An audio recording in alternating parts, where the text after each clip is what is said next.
带去读唐诗。行路难寄衫，作者李白。有女莫羡英传水，有巧莫识手用法。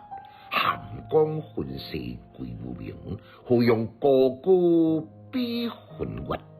我观自古现达人，讲成不退改温馨。子书记起五更上，苦愿长刀向水边。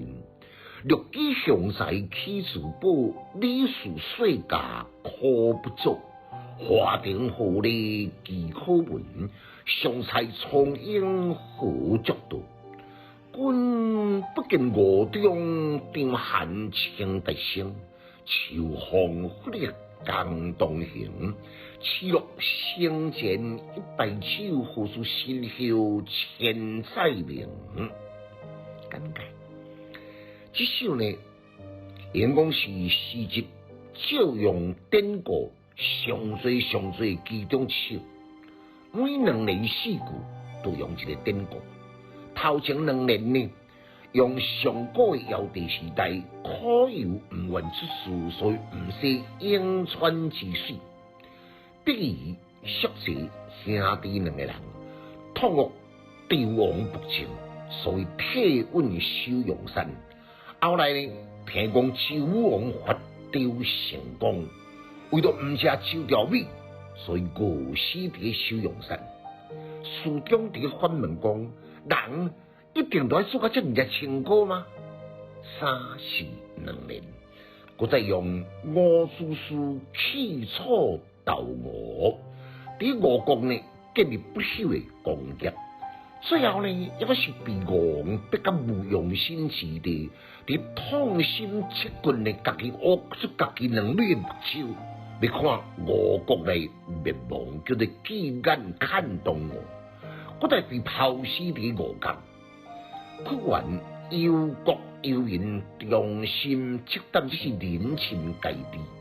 感叹呢，最后赶快是破石头出头灭罗岗。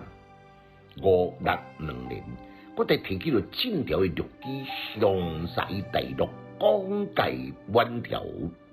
李斯呢，用尽心血来辅助秦始皇并吞六国。2个人呢，拢总是悲惨的受着。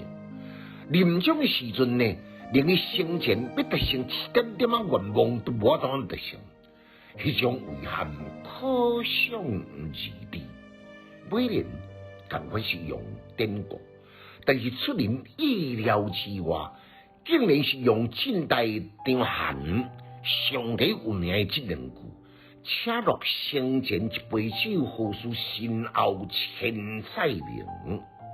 按开头千古流芳的情歌，甲中间呢讲成心不退，无一个有好好的下场。